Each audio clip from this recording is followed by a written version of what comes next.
Bem-vindos a mais uma, bem-vindos a mais uma sessão didática do estágio de urgência do Odilon. Hoje a aula vai ser do Rafael Paulos, ele é R3 de Neurologia, vai falar para a gente um pouquinho sobre o manejo do paciente com AVE hemorrágico. Rafael, pode dar sequência aí à sua aula. Boa noite para todo mundo que está assistindo. Queria agradecer o convite para ministrar essa aula aqui, né, sobre o estudo que saiu, Interact 3. Eu sou residente de neurologia no Hospital de Lombarens, e aí eu vou falar um pouco sobre o manejo do paciente com AVC hemorrágico e o protocolo que foi publicado junto com esse artigo.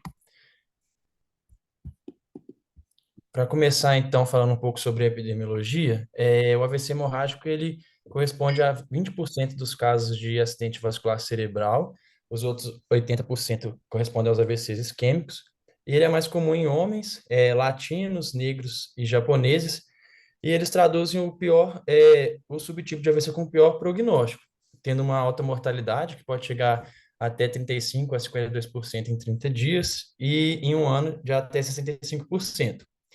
E o seu prognóstico ele é ruim não só pela mortalidade, mas também pelo grande impacto socioeconômico que ele apresenta, porque ele acomete uma população com uma faixa etária um pouco mais jovem do que os AVCs isquêmicos. Então, os pacientes têm maior anos de vida ajustados por incapacidade. Além de, no futuro, terem maior risco de desenvolver declínio cognitivo secundário ao comprometimento cognitivo vascular. Então, também gera mais custos.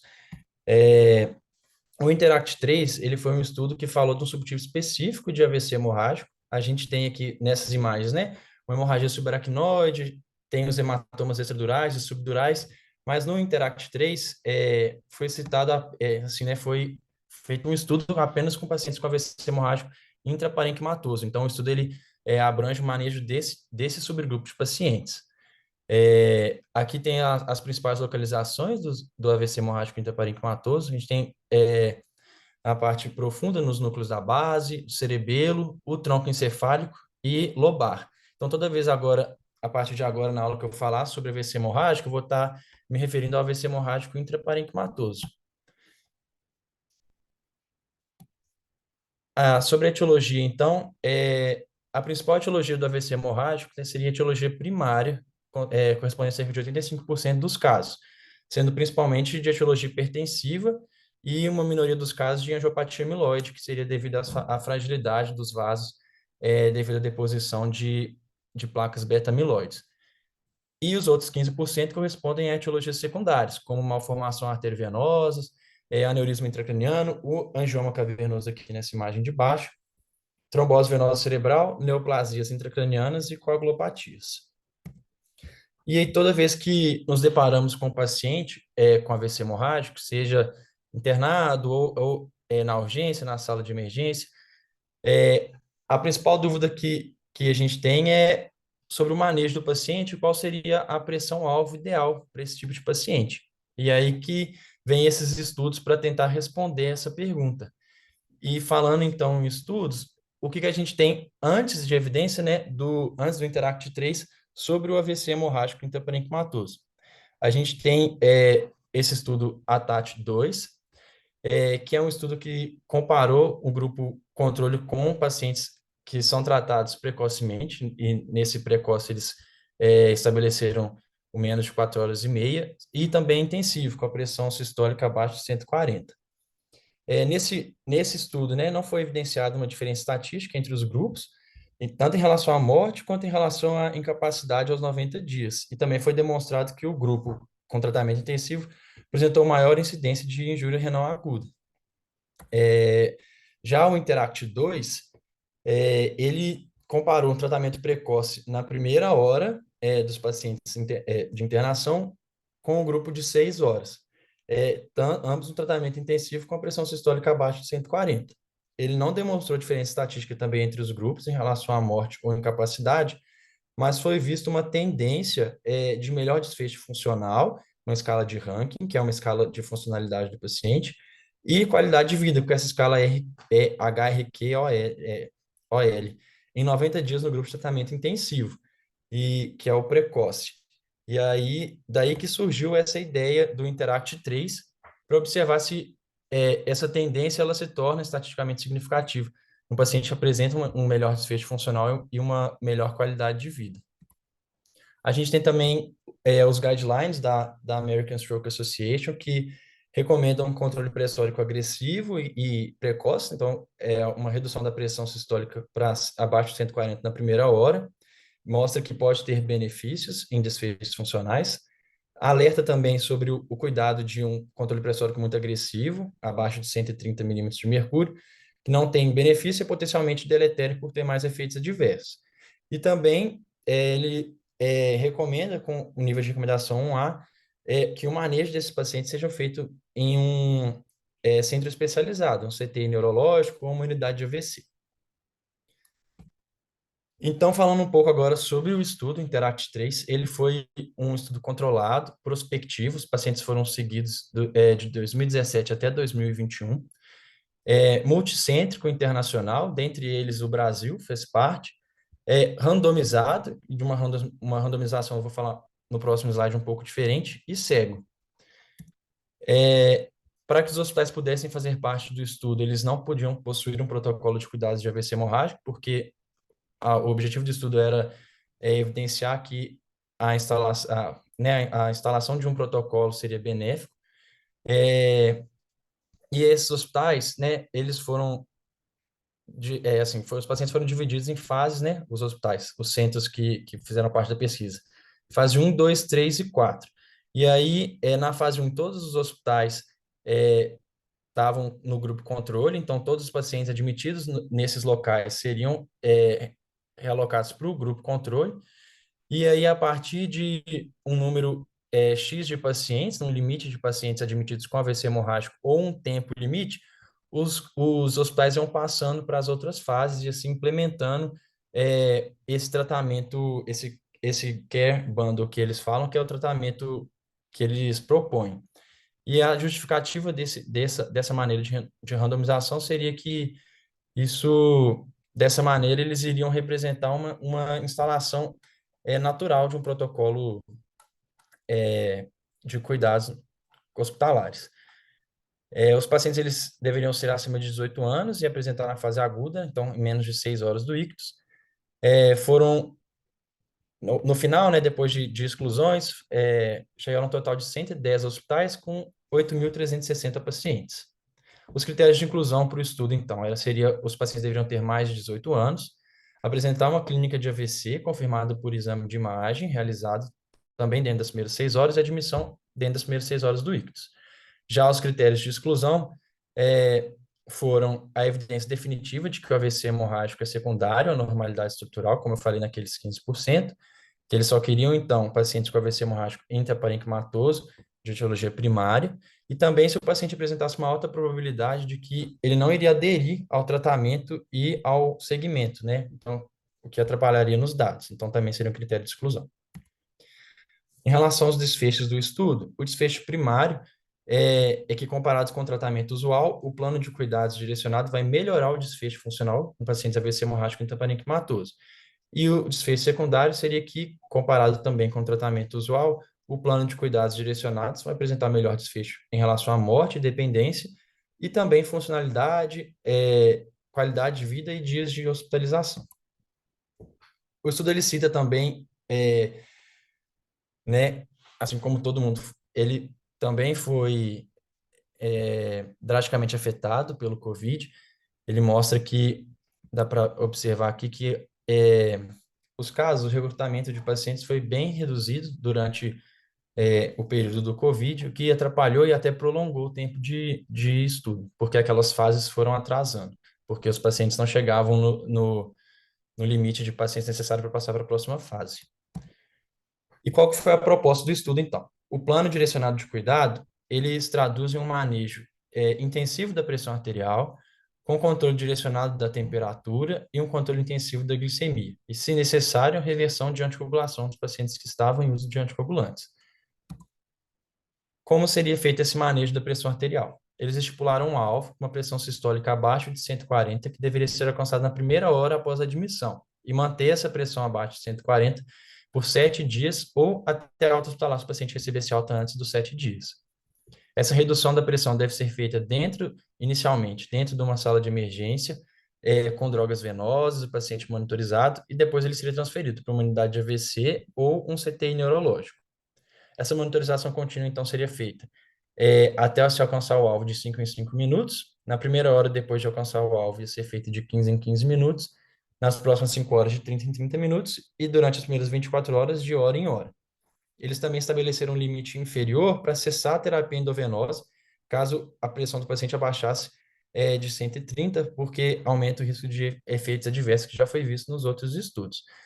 E os antihipertensivos orais deveriam ser reiniciados assim que possível, tanto os que o paciente já fazia uso, e ele recomenda, ele até cita esse Progress Trial, que seja utilizado o uso de ECA ou BRA associado a um diurético, além dos antihipertensivos já de uso contínuo do paciente. As principais drogas que foram utilizadas, então, assim, são drogas que a gente não vê muito no Odilon, mas o Rapidil, né? A gente tem o nitroprusiato de sódio, seguido de labetalol, nicardipina e nimodipina. E aí, aqui eles apresentam, então, o protocolo do manejo da pressão arterial.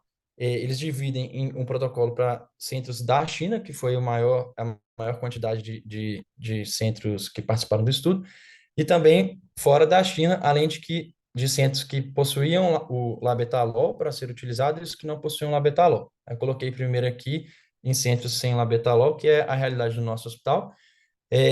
Então, deveria ser iniciado a hidralazina com uma dose de 5 miligramas em bolos, e aí ser reaferida a pressão arterial depois de 5 minutos, que ela vai ser aferida de 5 em 5 minutos na primeira hora. Se o paciente mantivesse a pressão acima de 140, seria repetido o bolos de 5 miligramas e reaferida a pressão. Se o paciente mantivesse ainda a pressão sistólica acima de 140, ia ser feito bolos de 10 miligramas a cada 5 minutos, até chegar à pressão-alvo, que é abaixo de 140. E também atentando à dose máxima de dalazina de 240 miligramas. Caso o paciente, apesar da dose máxima, mantivesse a pressão sistólica acima de 140, ia ser iniciado o metoprolol, também em bolos, de 5 miligramas, e que poderia ser repetido mais 2 vezes, se atentando à frequência cardíaca, que não poderia ser abaixo de 55. Uma vez alcançada a pressão-alvo, né, não manteria uma infusão contínua de antihipertensivo. Ia ser feito um tratamento de resgate. Então, o paciente ia manter a monitorização e, caso a pressão excedesse 140 milímetros de mercúrio, o paciente ia receber doses em bolos repetidos de hidralazina. E também sempre reiniciar os antihipertensivos orais o mais precocemente possível, no máximo dentro de 24 horas, com o IECA e os diuréticos. Aqui seria o manejo de pacientes com labetalol, né, tanto para terapia de indução quanto terapia de resgate para manutenção da pressão.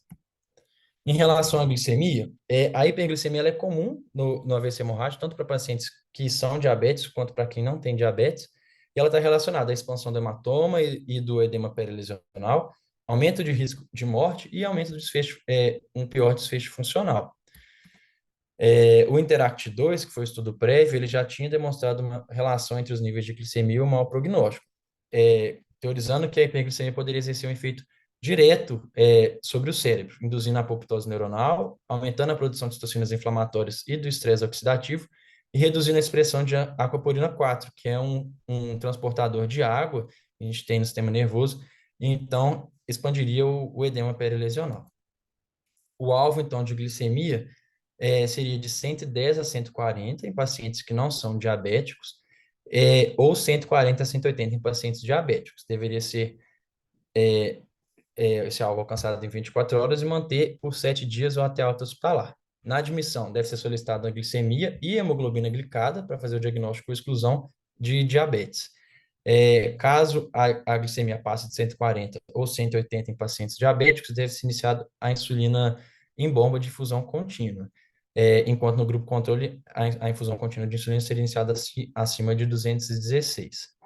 Em relação à dieta, os pacientes tinham dieta suspensa nas primeiras 24 horas, e no estudo eles foram manejados com soro-esquema, e depois das 24 horas deve ser iniciada dieta enteral ou parenteral, de acordo com a viabilidade da via oral e a gravidade do paciente.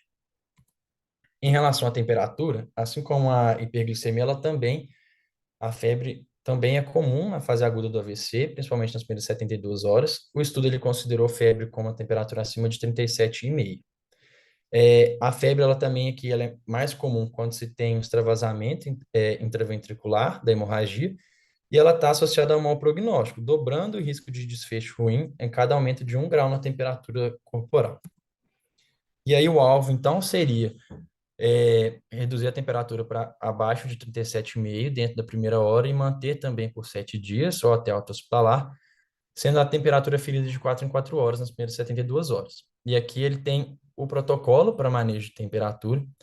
É, ela foi aferida, foi a temperatura timpânica, e se o paciente tivesse acima de 37,5, iniciaria com 500 miligramas de paracetamol, oral ou retal, por 1 hora. Depois de 1 hora, a gente iria aferir a pressão, a temperatura, e caso estivesse ainda acima do limite, ia ser feito metamizol intramuscular. Isso é correspondente à dipirona sódica. Então, daqui a gente tem a dipirona. Então, é feito também, depois de 1 hora, é feito nova aferição da temperatura. Se manter acima de 37,5, apesar do uso da terapia farmacológica, vai ser feito métodos físicos de esfriamento. Então, como compressas geladas. E aí, depois de 1 hora, se mantiver a temperatura acima de 37,5, vai ser feita a infusão venosa de 500 ml de soro fisiológico a 4 graus em 30 minutos. Caso o paciente ainda assim mantenha, ele volta para o primeiro estágio recebendo paracetamol novamente. E em relação à reversão da anticoagulação, o estudo ele considerou apenas pacientes que usavam varfarina e não os anticoagulantes, os DOACs, né? E aí o alvo foi um RNA abaixo de 1,5 dentro da primeira hora, mantendo o controle por 7 dias ou até alta hospitalar. Caso o RNA tivesse acima de 1,5, foi sugerido então o plasma fresco congelado, 20 ml por quilo, e dando preferência ao complexo protrombínico de 4 fatores, 30 unidades por quilo, por ter sido demonstrada a superioridade em relação ao plasma fresco para reverter a anticoagulação em 3 horas e também ter um menor volume de infusão. Todos os pacientes também deveriam receber 5 a 10 miligramas de vitamina K endovenosa para restaurar a produção de fatores de coagulação, e em 3 horas depois seria verificado o RNI, se tivesse acima de 1,5, faria novamente o complexo protrombínico de 4 fatores, dependendo do valor do RNI. Se fosse abaixo de 2, 10 unidades por quilo, acima de 2, 30 unidades por quilo. Atualmente, mais recentemente, né, em 2019, saiu o Andexanet alfa, que é o reversor do inibidor do fator 10A, mas ele não foi incluído no estudo. Mas a gente pode pensar também em adicionar isso, né, nos protocolos, já que também é um reversor de anticoagulação. Em relação à profilaxia de crise convulsiva, que sempre gera dúvidas, o estudo ele também abordou esse tema. A incidência das crises convulsivas no AVC hemorrágico, ela é variável, né, de 1 a 14%, sendo que a maioria acontece nas primeiras 24 horas. E quando o paciente tem um sangramento que envolve o córtex, isso se torna um fator de risco por ter maior irritabilidade dos neurônios, então tem mais chance de ter crise convulsiva. Essas crises precoces, elas vão estar associadas tanto com o desenvolvimento de epilepsia no futuro, quanto também a expansão do hematoma e piora funcional, apesar da evidência ser um pouco ruim, e não houve nenhuma associação com mortalidade. Então, a profilaxia ela deve ser indicada ou não, né? O estudo ele não indica a profilaxia no AVC hemorrágico intraparenquimatoso, né? Por não haver evidência robusta do benefício, e também nos estudos que investigaram isso, foi observado que o uso de fármacos anticrise, eles estavam associados a um pior prognóstico depois de um AVC hemorrágico. Então, não se deve usar no AVC hemorrágico intraparenquimatoso a profilaxia com fármacos anticrise. Em relação, então, aos grupos, o grupo controle e o grupo com a proposta de cuidado intensivo, né? Eles foram bem homogêneos. A idade média do grupo de intervenção foi de 61,8 anos, sendo a maioria pacientes de sexo masculino e chineses, né? Os maiores centros foram chineses. Em relação à apresentação, a escala de NIH média foi de 13, com Glasgow de 12. O volume médio de sangramento foi de 15 ml. E a local do hematoma foi mais profundo daquelas imagens que eu mostrei, então seria nos núcleos da base, 82,9%. 26,8% tiveram inundação intraventricular. A etiologia principal, né, correspondendo a 95%, foi de hipertensão, e os outros 5% angiopatia amiloide. 90% dos pacientes possuíam pressão acima de 140 milímetros de mercúrio, 34,5% dos pacientes com glicose acima de 140 e 1,6% apenas a temperatura acima de 37,5. Então, agora, finalizando, em relação aos resultados do estudo. O que que o estudo encontrou? A gente pode ver aqui que o desfecho primário, né, que seria a avaliação da funcionalidade,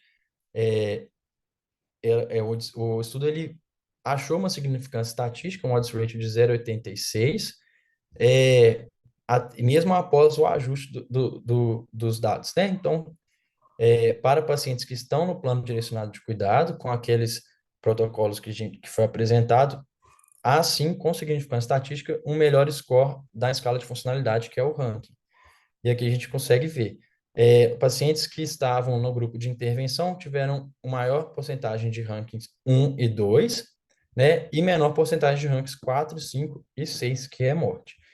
Em relação aos desfechos secundários, tanto em mortalidade, em 6 meses, a qualidade de vida e a duração, né, dias de internação, eles no início tiveram, sim, significância estatística, mas depois de ser corrigidos os dados para a gravidade do paciente e o centro, né, o que país que ele foi tratado, perdeu-se essa significância estatística, mas mostrou-se uma tendência que pacientes que estão no grupo de plano direcionado têm uma redução na mortalidade, uma melhor qualidade de vida em 6 meses e também menor tempo de internação. Então, a gente consegue concluir que, na fase aguda do AVC hemorrágico intraparenquimatoso, a implementação desse protocolo de cuidados direcionados, quando comparado com o tratamento usual nesses hospitais, resultou num melhor desfecho funcional, num benefício da qualidade de vida, no menos efeitos adversos graves intra-hospitalares, também com menor tempo de internação e uma mortalidade reduzida. É isso. Acabou.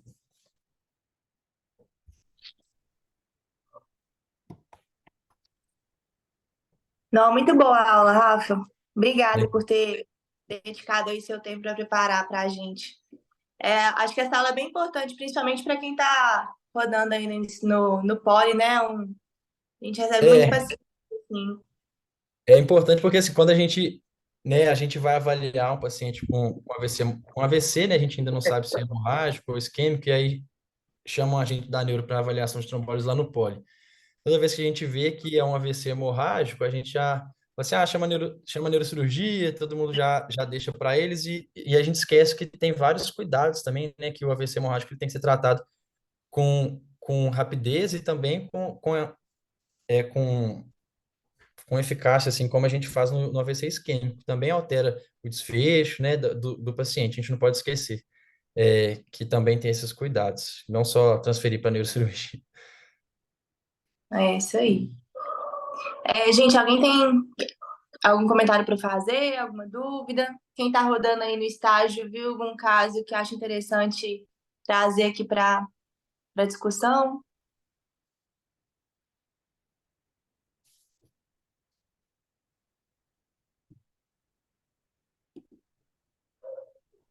Ô, Rafa, eu fiquei na dúvida, não sei se ele deixa isso claro no estudo, mas a gente vê muito controle pressório, pelo menos eu vejo, na emergência sendo feito com Nipri. Teve alguma explicação por que que ele começou com hidralazina já, em bolos? Então, ele não citou essa droga. E também eu acabei esquecendo de falar que o estudo ele também não faz o controle da pressão por métodos invasivos, né? Eles não usam a PIA, eles fazem mesmo pela monitorização, acho que até porque eles supõem que o controle da pressão vai ser atingido em 1 hora, então não ia precisar desse controle invasivo. Mas eles não citaram essas outras drogas, eles deixaram só essas mesmo para o uso dos hospitais que estiverem fazendo parte do estudo. Mas a gente usa muito, né, o Uniprid. Sim, entendi. Obrigado. Nada.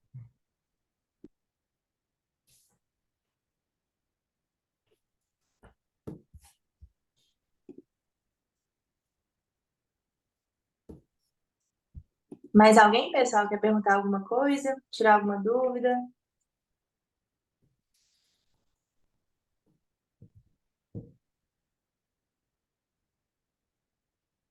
Bom, enquanto vocês pensam aí, só divulgar na quinta-feira que vai ter aula do JIT. Quinta de manhã vai ser a Bárbara que vai apresentar sobre a orientação do Caio. O tema vai ser trombólise intra-PCR. E quinta à noite, pelo Zoom, 8 horas, vai ser uma aula de síndrome coronariana agudas, as novas diretrizes da ESC. Quem vai dar aula é a Anne, que está organizando, a preceptora da clínica, junto com uma equipe de hemodinâmica do Madre Teresa e da Santa Casa. Aí quem tiver interesse pode ficar atento a essas aulas aí. Não esqueçam de